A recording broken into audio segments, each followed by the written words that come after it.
اسی غزوہ میں ایک اور واقعہ جس کو واقع افک کہا جاتا ہے، ام المومنین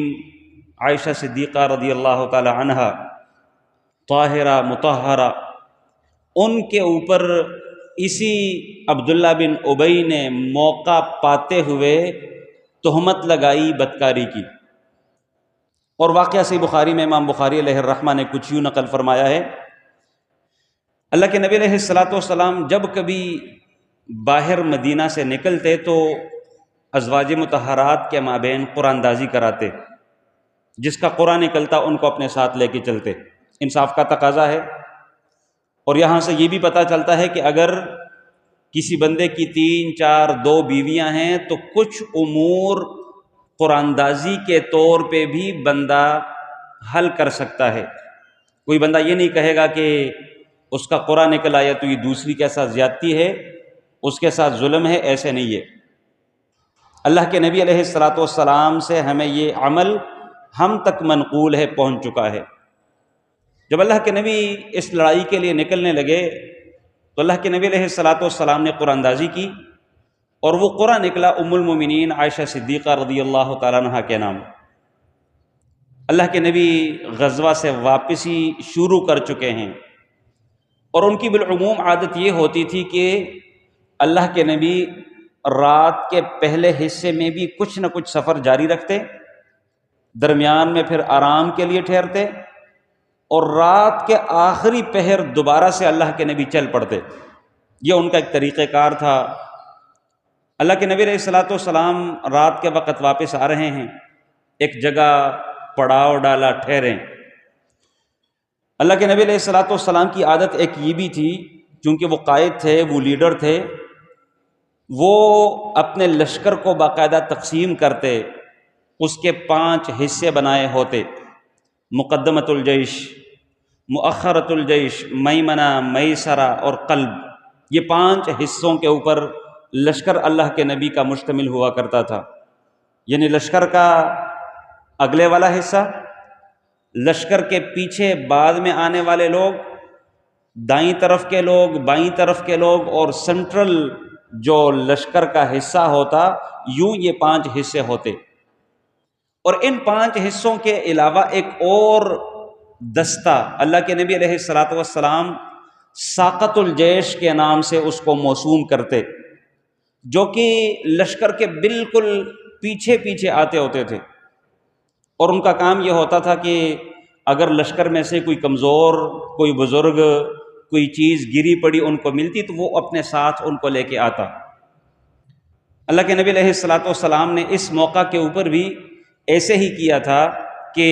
لشکر کو ایسے ہی تقسیم کیا، اور ساقۃ الجیش میں صفوان بن معطل السلمی الذکوانی رضی اللہ تعالی عنہ، ان کی ذمہ داری لگی تھی۔ اللہ کے نبی علیہ الصلاۃ والسلام جس وقت پڑاؤ کے لیے رکے، تھوڑا ریسٹ کرنے کے لیے تھوڑی دیر رکے، ام المومنین عائشہ صدیقہ رضی اللہ تعالی عنہا، ان کے لیے الگ سے سواری اللہ کے نبی نے تیار کر رکھی تھی، اور وہ ان کے لیے ایک ہودج، ڈولی نما، چاروں طرف سے اس کا پردہ ہوا ہوتا، اور وہ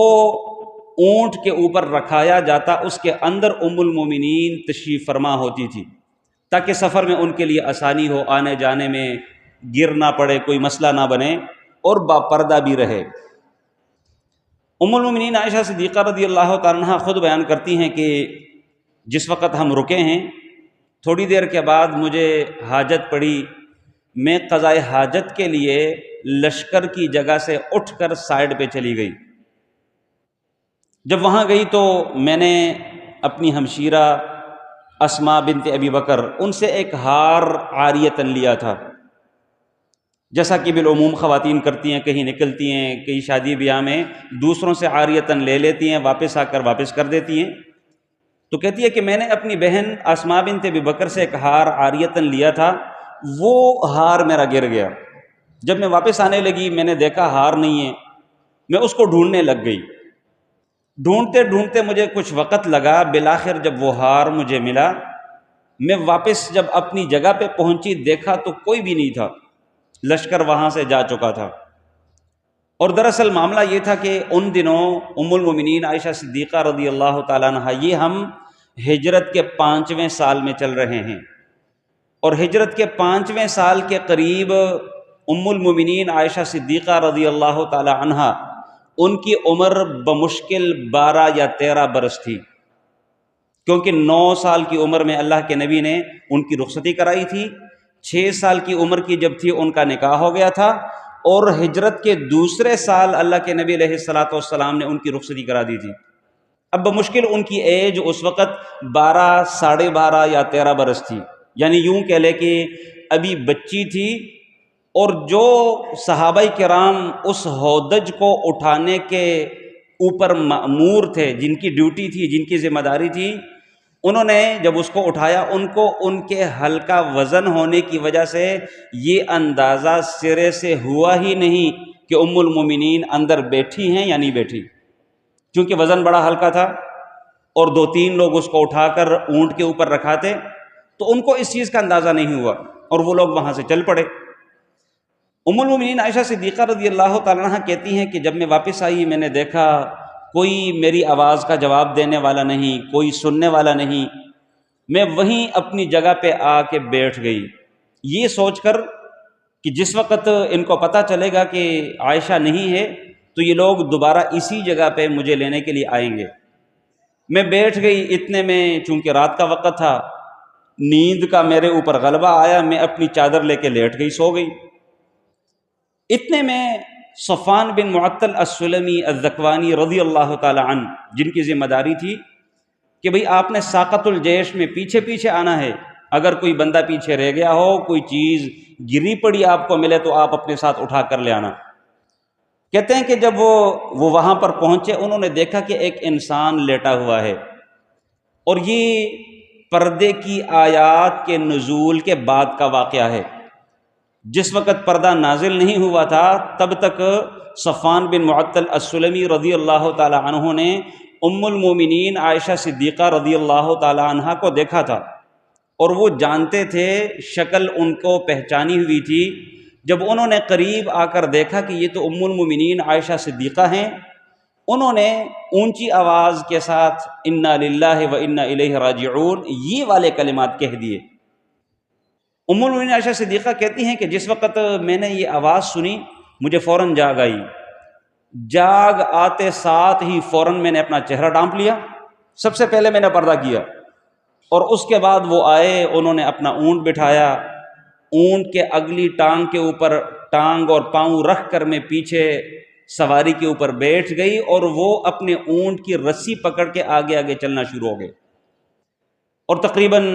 سورج چڑھ چکا تھا، نکل چکا تھا کہ ہم لشکر تک پہنچے، اور وہ ہمارا ہی انتظار کر رہے تھے، ہمارے ہی لیے رکے ہوئے تھے۔ جس وقت یہ معاملہ ان لوگوں نے دیکھا کہ صفوان بن معطل السلمی ہیں اور ام المومنین عائشہ صدیقہ رضی اللہ تعالی عنہا طاہرہ مطہرہ وہ بھی ساتھ ہیں، اس موقع کے اوپر عبداللہ بن ابی نے موقع ہاتھ سے جانے نہیں دیا، اور ام المومنین عائشہ صدیقہ رضی اللہ تعالیٰ عنہ کے حوالے سے نازیبا کلمات بکنا شروع کر دیے، کہنا شروع کر دیے کہ یہ پری پلان ایسے ہوا، باقاعدہ ان کے تعلقات نعوذ باللہ اس طرح کے کلمات تھے۔ اور جب یہ بات شروع ہوئی، مسلمان سنتے رہے، اللہ کے نبی سہتے رہے، برداشت کرتے رہے، اور انتظار تھا کہ وہی آئے گی، جبریل آئیں گے اور اس معاملے کو کھول کے بیان کیا جائے گا کہ حقیقت کیا ہے۔ اب اسی غزوہ میں تھوڑی دیر پہلے اسی عبداللہ بن ابی نے خود کو عزت والا اور مسلمانوں کو ذلت والا قرار دیا تھا، اور اب دوسرا اسی غزوہ میں ایک اور موقع ہاتھ سے جانے نہیں دیا، اور ام المومنین عائشہ صدیقہ رضی اللہ تعالیٰ عنہ کے حوالے سے یوں نازیبہ کلمات اس بندے نے بکنا شروع کر دیے۔ کچھ سادہ لو مسلمان بھی تھے جو اس پروپوگنڈے کا شکار ہوئے، جن میں حسان بن ثابت رضی اللہ تعالی عنہ، جن میں مصطح بن اساسہ رضی اللہ تعالی عنہ، اور ایک خاتون جو کہ اللہ کے نبی علیہ الصلاۃ والسلام کی سالی لگتی تھی، حمنہ بنت جحش رضی اللہ تعالی عنہ، جو کہ زینب بنت جحش ام المؤمنین کی ہمشیرہ تھی، یہ بھی اس پروپوگنڈے کا شکار ہوئے۔ اور ان باتوں میں ان لوگوں نے بھی کچھ حصہ لیا۔ ام المؤمنین عائشہ صدیقہ رضی اللہ تعالیٰ عنہا بیان کرتی ہیں کہ جب ہم واپس مدینہ پہنچے میں بیمار ہو گئی، مجھے کسی چیز کا اندازہ نہیں تھا، مجھے کوئی سمجھ نہیں آ رہی تھی، البتہ ایک چیز سے مجھے کو تھوڑا سا شک پڑتا تھا کہ کوئی معاملہ ضرور ہے، اور وہ معاملہ یہ تھا کہ اس سے قبل جب میں بیمار ہوتی تو اللہ کے نبی مجھ سے بہت پیار کرتے، بہت میرا خیال رکھتے، بار بار آتے میرے پاس بیٹھتے، لیکن اب کی بار اللہ کے نبی علیہ الصلاۃ والسلام کی طرف سے وہ الفت، وہ محبت، وہ رأفت وہ مجھے فیل نہیں ہو رہی تھی۔ ویسے میرے ذہن میں ایک بات آتی کہ پتہ نہیں اب کی بار کیا مسئلہ ہے۔ پورا 1 مہینہ ایسے ہی گزرا۔ جب کہتی ہیں کہ مہینے بعد مجھے تھوڑا سا افاقہ ہوا، میں اٹھی، تو ان دنوں کہتی ہیں کہ ہماری عادت خواتین کی بھی پرانے عرب والی عادت تھی قضاء حاجت کے حوالے سے۔ تب تک ہم عرب لوگ اپنے گھروں کے اندر قضاء حاجت یا واش رومز بنانے کے عادی نہیں تھے۔ ہم بھی مردوں کی طرح ایک رات اور اگلی رات تک کا انتظار کرتی اور اپنی آبادی سے باہر نکل کر ہم قضاء حاجت کر کے واپس آتی۔ مرد بھی ایسے ہوتے تھے، عورتیں بھی ایسی تھی، اور اب تک بھی ہماری عادت یہی تھی۔ ہم نے اپنے گھروں میں کوئی ایسا بندوبست اپنی قضاء حاجت کے لیے نہیں کر رکھا تھا۔ کہتی ہیں کہ میں ام مستح رضی اللہ تعالی عنہا ان کو اپنے ساتھ لے کے میں باہر قضاء حاجت کے لیے نکلی۔ چلتے چلتے ام مستح کا پاؤں پھسلا، رات کا اندھیرا تھا۔ جب وہ پاؤں پھسلا، گری ہے، تو اس نے اپنے ہی بیٹے مستح کو برا بلا کہنا شروع کر دیا، تعس مستح، مستح ہلاک ہو جائے۔ ام المؤمنین عائشہ صدیقہ کہتی ہے کہ میں نے ام مستح سے کہا کہ بھائی آپ ایک بدری صحابی کو کیوں برا بلا کہہ رہی ہیں، بددعائیں کیوں دے رہی ہیں؟ دوسرا آپ کا سگا بیٹا ہے، آپ اس کی ماں ہیں، اور آپ اس کو بددعائیں دے رہی ہیں۔ کہتی ہیں کہ وہ خاموش ہوئی، اس نے کوئی بات نہیں کی۔ تھوڑا سا آگے چلے تو دوبارہ سے ان کا پاؤں پھسلا، دوبارہ سے انہوں نے یہی کلمات کہے۔ میں نے پھر سے ٹوکا کہ آپ ایک بدری صحابی اپنے سگے بیٹے کو بددعا کیوں دے رہی ہیں؟ تو کہتی ہے کہ اس وقت اس نے مجھے کہا کہ تمہیں پتہ نہیں ہے؟ کہتے میں نے ان سے پوچھا کہ کس بات کا، کس مسئلے کا؟ پھر اس نے یہ ساری سٹوری مجھے بتائی کہ 1 مہینہ ہو گیا مدینے کے اندر باقاعدہ طور پہ یہ بحث و مباحثہ شروع ہے، جہاں 2-4 لوگ بیٹھتے ہیں یہی باتیں ہو رہی ہوتی ہیں۔ اللہ کے نبی علیہ الصلاۃ والسلام برداشت کرتے آ رہے ہیں۔ کہتی ہیں کہ اس وقت جا کر مجھے اندازہ ہوا کہ یہ والا معاملہ بن چکا ہے۔ جب میں گھر واپس آئی، میں نے اللہ کے نبی علیہ الصلاۃ والسلام سے اجازت مانگی کہ میں اپنے ماں باپ کے گھر جانا چاہتی ہوں۔ چونکہ خاوند تھے، اللہ کے نبی علیہ الصلاۃ والسلام نے ان کو اجازت دی، وہ چلی گئی۔ وہاں جا کر اپنی والدہ سے کہنے لگی کہ مجھے اس طرح کی باتیں پہنچی ہیں، آیا یہ باتیں واقعتاً ایسی ہی ہیں؟ تو کہتی ہے میری ماں نے مجھے دلاسا دینا کی کوشش کی کہ آپ پریشان نہ ہوا کریں، جب کبھی بھی ایک بندے کی 2-4 بیویاں ہوں اور ان میں سے ایک خوبصورت بھی ہو، نوجوان بھی ہو، اور وہ مطلب ہے کہ اس کے ساتھ اس کا خاوند پیار بھی محبت بھی بنسبت دیگر خواتین کے زیادہ کرتا ہو، تو اس کے متعلق اس طرح کی باتیں بالعموم ہوتی رہتی ہیں، آپ پریشان نہ ہوا کریں۔ کہتی ہیں کہ میں نے اپنی ماں ام رومان سے کہا کہ یہ باتیں ہو چکی ہیں، اس کا مطلب ہے۔ تو بہرحال کہتے میں رونا شروع ہو گئی۔ 2 راتیں اور 1 دن مسلسل نہ میں سوئی اور نہ میری آنکھوں سے آنسو رکے ہیں، مسلسل روتی رہی اور اللہ تعالیٰ سے دعائیں کرتی رہی۔ یہ 2 راتیں اور 1 دن میں نے اپنے ماں باپ کے گھر میں گزارے۔ اللہ کے نبی علیہ الصلاۃ والسلام خود بڑے پریشان، ایک عجیب سی کیفیت تھی، مدینے کی فضا انتہائی گرد آلود تھی، ایک عجیب سا ماحول بن چکا تھا، اور اللہ کے نبی مسلسل جبریل ہی کا انتظار کرتے آ رہے ہیں کہ جبریل آج آئیں گے اور اس مسئلے کا حل یہ نکل آئے گا۔ لیکن اللہ تعالیٰ کی طرف سے حکمتیں ہیں، اللہ تعالیٰ اپنے نیک بندوں کو یوں کئی مرتبہ آزمائشوں میں ڈال کے رکھتا ہے۔ اب اللہ کے نبی علیہ الصلاۃ والسلام کے گھر کا مسئلہ، ان کی عزت کا مسئلہ ہے، ان کی اہلیہ کا مسئلہ ہے، مسلمانوں کی ماں کا مسئلہ ہے، لیکن اللہ تعالیٰ کی طرف سے کیا حکمت ہے؟ وحی پورے 1 مہینے تک رکی ہوئی ہے، جبریل آ نہیں رہے۔ اور اللہ کے نبی علیہ الصلاۃ والسلام، یہاں پر یہ بھی بات یاد رہے کہ اللہ کے نبی خود عالم الغیب نہیں تھے، اللہ کے نبی غیب نہیں جانتے تھے۔ غیب جانتے ہوتے تو 1 مہینہ مسلسل اللہ کے نبی کبھی بھی اس کوفت میں نہ گزارتے، اللہ کے نبی کبھی بھی اس مشکل میں پورا 1 مہینہ نہ رہتے، اپنے آپ کو اس دکھ اور درد میں مبتلا نہ کرتے۔ مسلمان بھی خفا ہیں، مدینے کی فضا بھی انتہائی عجیب اور گرد آلود بن چکی ہے، ہر جگہ باتیں ہو رہی ہیں، اللہ کے نبی علیہ الصلاۃ والسلام جبریل ہی کا انتظار کر رہے ہیں۔ عالم الغیب ہوتے تو اسی موقع کے اوپر عبداللہ بن ابی کو بتاتے کہ بھئی آپ جھوٹ بول رہے ہیں، یا آپ کی طرف سے ایک تہمت ہے، یا آپ کی طرف سے بہتان بازی ہے، لیکن اللہ کے نبی غیب نہیں جانتے تھے۔ بہرحال اللہ کے نبی جب باتیں بہت زیادہ شروع ہو گئی، اللہ کے نبی تنگ آئے، مسجد میں لوگوں کو جمع کیا، ممبر پر کھڑے ہو گئے اور کہنے لگے کہ کون ہے جو اس شخص سے مجھے خلاصی دلا دے، میری جان چھڑا دے،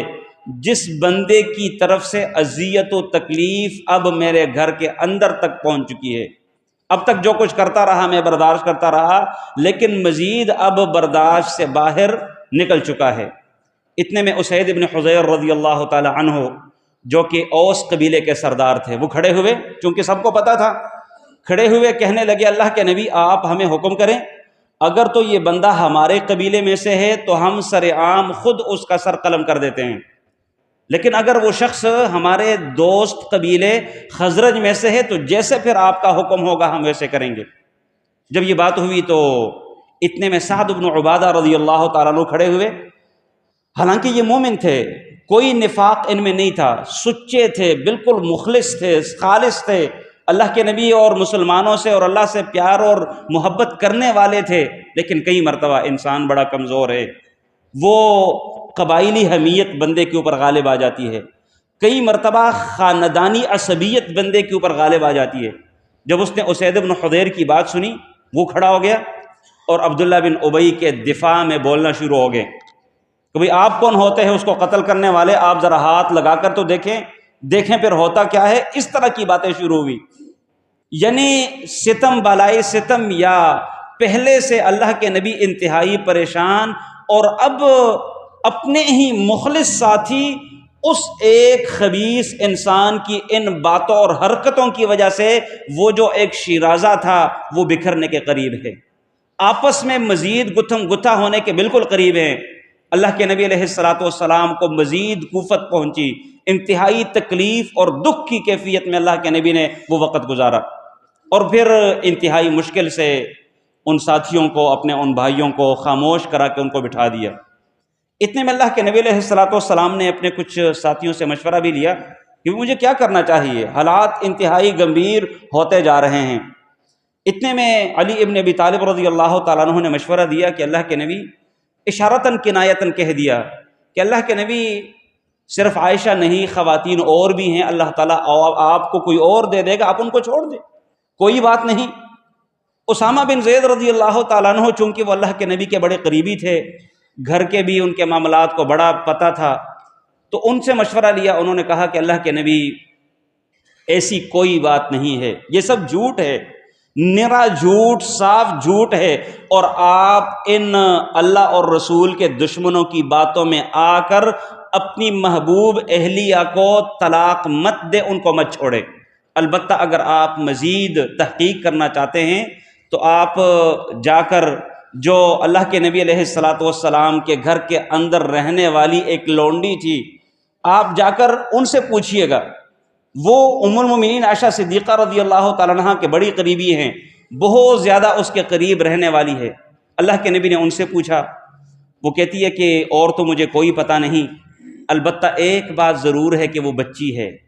کئی مرتبہ وہ آٹا گوندھ کے رکھ دیتی ہے، ایسے ہی چھوڑ جاتی ہے، بکری آ کر وہ آٹا کھا جاتی ہے اور اس کو پتہ بھی نہیں ہوتا، غافل ہے، ظاہری باتیں میچور نہیں ہیں، ظاہری باتیں وہ دانشوری نہیں ہے، وہ عقل نہیں ہے، وہ سمجھداری ابھی نہیں ہے، عمر کم ہے، 12 ساڑھے 12 13 سال کی ایج ہے، یہ اس کی غفلت ہے۔ باقی ان کے اندر کوئی ایسی بات میں نے محسوس نہیں کی جو مجھے فیل ہوا ہو کہ ایسا کوئی معاملہ ہے۔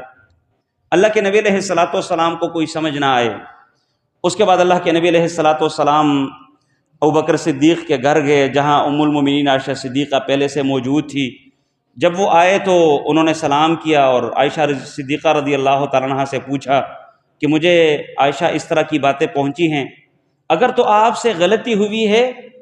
تو انسان ہے، غلطی ہو جاتی ہے، آپ توبہ کر لیں، اللہ تعالیٰ آپ کی توبہ قبول کر لے گا، معاف کر دے گا، میں بھی استغفار کروں گا آپ کے لیے۔ تو عائشہ صدیقہ رضی اللہ تعالیٰ عنہا کہتی ہیں کہ جس وقت اللہ کے نبی نے یہ باتیں کی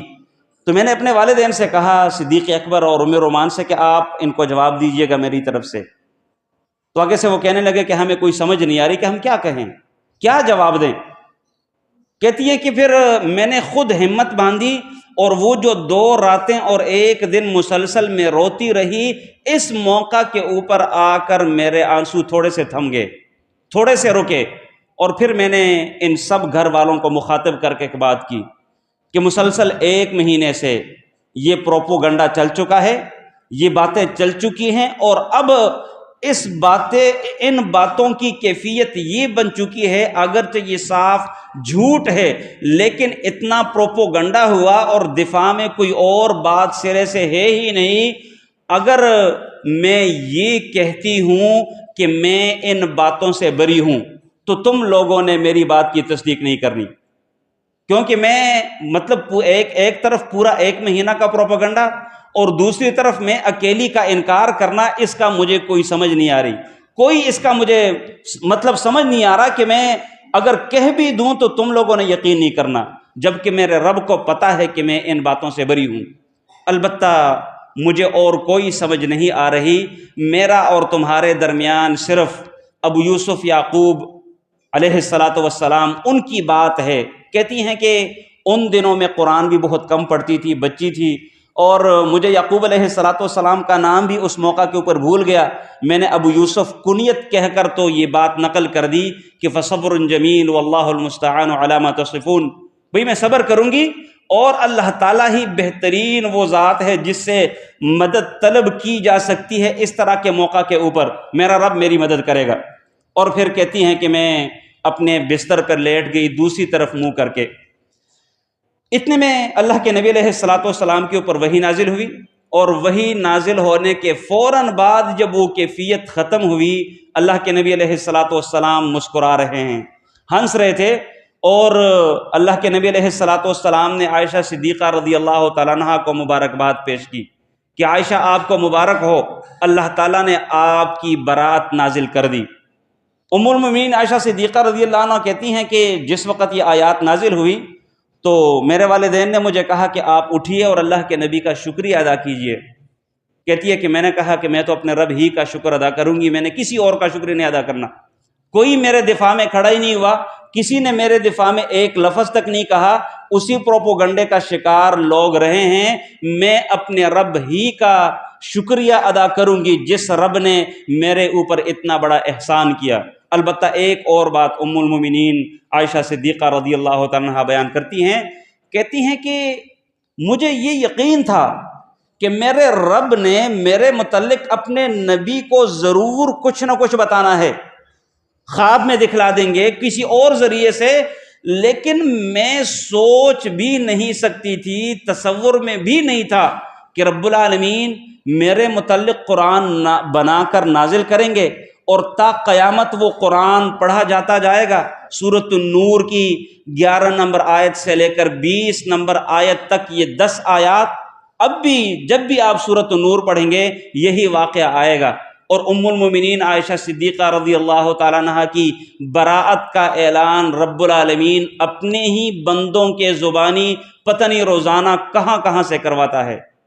جب لوگ پڑھتے ہیں تو ان کی براءت کا اعلان ہوتا ہے، جب لوگ قرآن کی اگرچہ ہمیں سمجھ نہیں آتی، اگرچہ ہمیں اس کے ترجمے کا نہیں پتا، لیکن ہم اپنے زبانی ام المومنین عائشہ صدیقہ رضی اللہ تعالی عنہا طاہرہ مطہرہ ان کی براءت کا تذکرہ کرتے ہیں کہ وہ ان باتوں سے بالکل بری ہے۔ میں اپنے آپ کو انتہائی معمولی سمجھتی تھی، میں اپنے آپ کو اتنا نہیں تصور کرتی تھی کہ میرے متعلق